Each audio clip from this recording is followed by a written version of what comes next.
कि भारतीय समाज पार्टी का 20वां स्थापना दिवस है। पार्टी का स्थापना दिवस एक साल हम लोग यूपी मनाते हैं तो एक साल बिहार। 2004 से हम बिहार आते हैं। इस बार जो हम लोग आए हैं, चर्चा है वो गांधी मैदान पटना में कार्यक्रम होने की वजह से पूरे देश में चर्चा है। हम लोग 26 सितंबर से एक सावधान रथ यात्रा निकाले।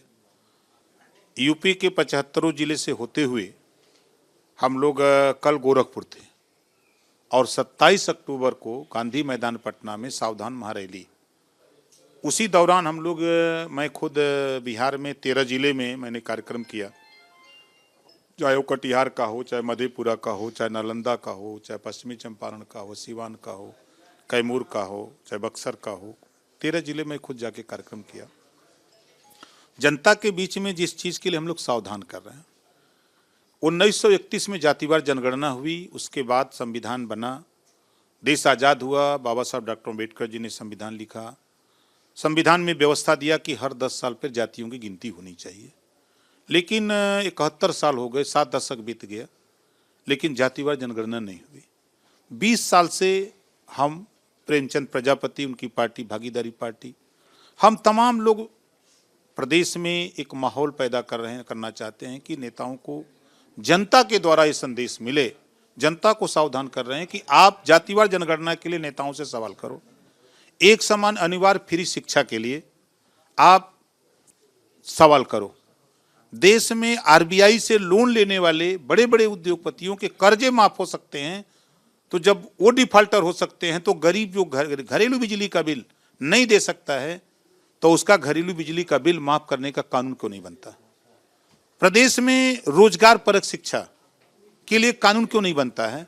जब बेरोजगारी दिन दूना रात चौगुना बढ़ रही है तो देश में रोजगार परक शिक्षा, मोबाइल बनाना, मोटरसाइकिल बनाना, पंखा बनाना, लाउडर बनाना, लैपटॉप बनाना, टीवी बनाना, 100 विषय बने, कक्षा 4 से एक विषय अनिवार्य कर दिया जाए। देश में रोजगार परक शिक्षा के लिए नेता क्यों नहीं साथ दे रहे हैं? गरीबों का इलाज फ्री में हो, इसके लिए कानून क्यों नहीं बन रहा है? तो इन तमाम चीजों को लेकर के हम लोग जनता के बीच में जब जा रहे हैं, जनता को सावधान कर रहे हैं कि आप नेताओं से सवाल करो।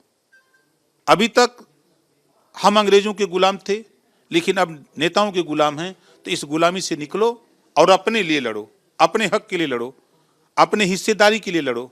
आज अगर हम बिहार की बात करें, राजभर हो, राजवंशी हो, रजवार हो, पाल हो, प्रजापति हो, चौहान हो, बिंद हो, कश्यप हो, तमाम ऐसी जातियां हैं जो अपने अधिकार से वंचित हैं। आज तक एमएलए नहीं बन पाया। वोट तो चाहिए सभी पार्टियों को, लेकिन ये पार्टियां इन जातियों को राजनीतिक हिस्सेदारी क्यों नहीं देती?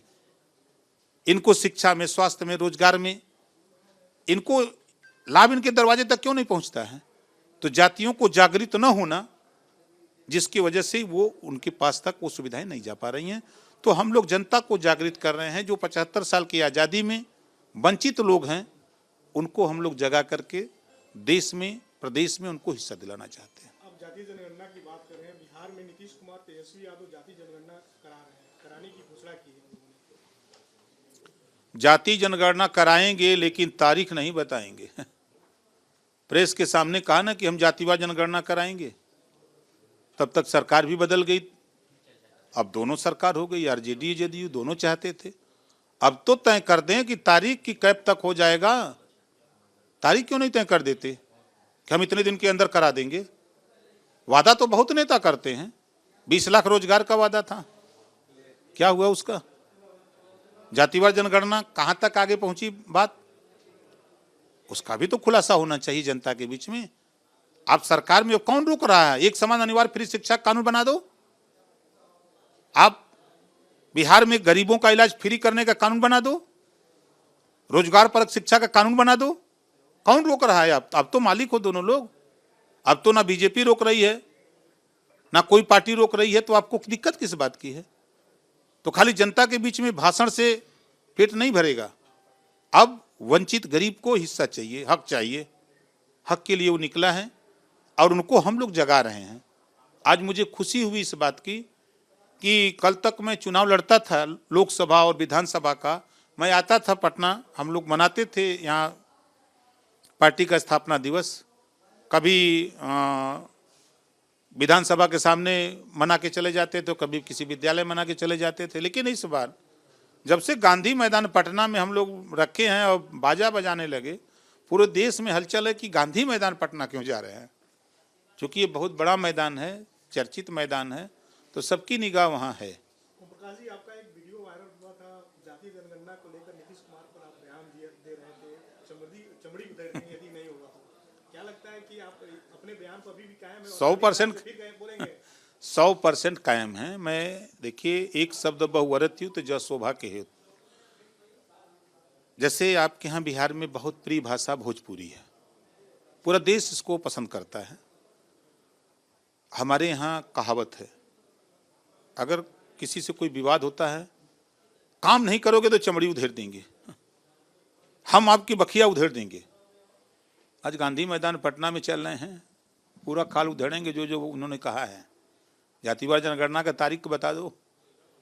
गरीबों का इलाज फ्री करने का कानून कब बनाओगे? एक समान अनिवार्य फ्री शिक्षा के लिए कानून कब बनेगा? रोजगार परक शिक्षा के लिए कानून कब बनेगा? कि खाली वादा तेरा वादा, वादे पे मारा गया बंदा है सीधा साधा। इस नाते उस बंदे को जागरूक कर रहा हूं कि जागो तभी सवेरा है। अपने हक के लिए लड़ो, हिस्सा के लिए लड़ो, रोटी कपड़ा मकान शिक्षा दवाई के लिए लड़ो। उनको जागृत कर रहे हैं। और बहुत अच्छा, मुझे बिहार आके बहुत अच्छा लगा कि यहाँ के लोग जल्दी जाग जाएंगे। आज वो झलक देखने को सुबह गांधी मैदान में जब मैं सो के उठा, गांधी मैदान में जब वहाँ से लोकेशन मिला, फ़ोन आया, तो लोगों ने कहा कि जो पंडाल बना है वो तो अभी भर गया। अरे हम क्या, अभी तो आए नहीं लोग, तब से भर कैसे गया? कहें साहब जगह नहीं है। इसका मतलब ये जागृति है ना, कि लोगों में एक उत्तेजना है, जोश है। आप बिहार आए हैं, बिहार राजनीतिक आप मंच सजा कर रहे हैं। क्या आपको लगता है कि बिहार में किसी भी दल से आपका गठबंधन होगा? 24 में चुनाव होने वाली है। अभी 24 दूर है, देश गठबंधन से जूझ रहा है, प्रदेश भी गठबंधन से जूझ रहा है, और गठबंधन तो होगा। अब टाइम आएगा, चुनाव के समय गठबंधन होते हैं, जब चुनाव नजदीक रहता है 4 महीना 6 महीना, तब गठबंधन होता है।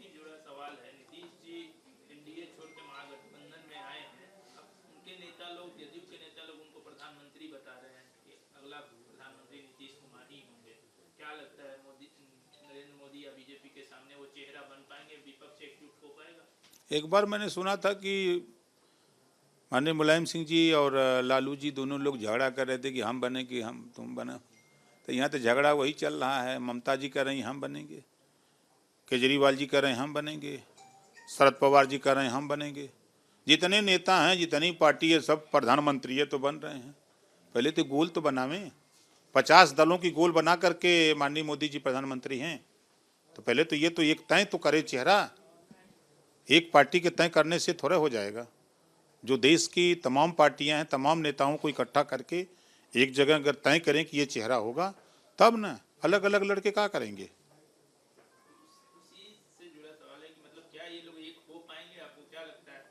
हमको तो नहीं लगता है ये। अब सोनिया गांधी जी सोच रहे हैं कि हम हो जाएं, और केजरीवाल जी सोच रहे हैं कि हम हो जाएं, इधर ये सोच रहे हैं नीतीश जी कि हम हो जाएं। तो पहले तो ये हम निकले ना, पहले तो ये हो, तब ना आगे सोचा जा सकता है कि नहीं होंगे कि नहीं होंगे। चर्चा है नीतीश जी यूपी से भी चुनाव लड़ेंगे, तो क्या अपना कमाल दिखा पाएंगे यूपी में? अब देखिए, नेता आदमी हैं, पहले तो यहाँ जो वादा किए उसको पूरा करें। यूपी है, ये बिहार नहीं है। दिल्ली का रास्ता है यूपीए से होके जाता है। जितनी ट्रेनें जाती है बिहार से दिल्ली के लिए, सब यूपी होके निकलती हैं। सरकार चला रहे हैं यूपी में, कैसी सरकार चल रही है? आप चूंकि वहीं से एमएलए भी हैं। देखिए, एक चीज तो वहां है, गुंडा राज जो खुलेआम सड़कों पर छुट्टा सांड की तरह घूमते थे, उस पर बड़ी पाबंदी लगी है। अब नाम सुनने के बाद या तो वो प्रदेश छोड़ दिया या तो जेल में अंदर है। अब छोटे मोटे गुंडे घूम रहे हैं, जैसे नया पैदा हो जाते हैं तो फिर घेर ले रहे हैं। इससे राहत है।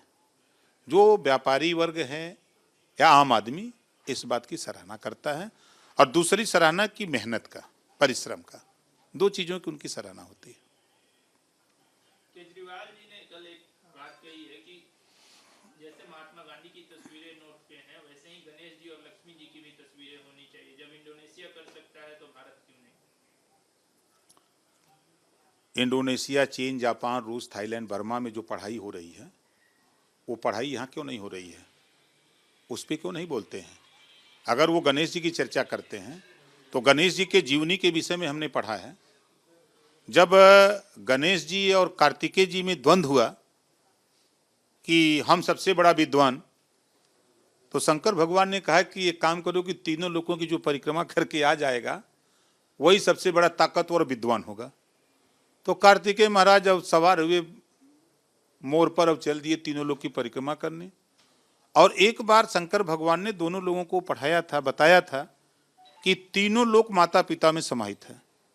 और गणेश जो है अपना चट से वो गए परिक्रमा करने, गणेश जी शंकर भगवान और पार्वती जी की परिक्रमा करके खड़ा हो गया।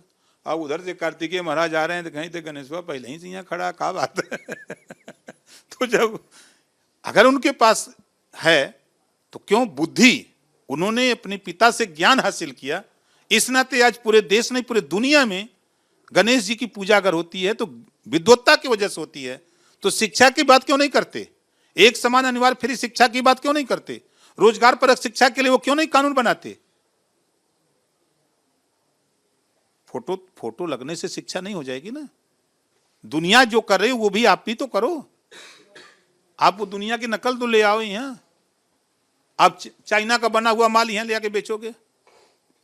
आप जिस स्टेट के मालिक हो आप वहां पाबंदी लगा दो, नहीं यहाँ जो है स्वदेशी माल बिकेगा, यहाँ वही माल तैयार होगा, वहां तो नहीं लगाओगे, वो काम नहीं करोगे। जो नेता देखिए रोटी, कपड़ा, मकान, शिक्षा, दवाई से ध्यान भटकाने के लिए ये सब एक एक के बयान दे देते हैं कि जनता वही में उलझल है। ये खाली ध्यान भटकाने के लिए करते हैं। बीजेपी कह रही है कि ये हिंदू धर्म कार्ड खेल रहे हैं, जो नहीं चलेगा इनका। आप देखिए देश में हिंदू, मुसलमान, सिख, ईसाई, अगड़ा पिछड़ा, यही ना खेल चल रहा है। तो जिसका दाव लग गया, जिसका नहीं लगा फेल।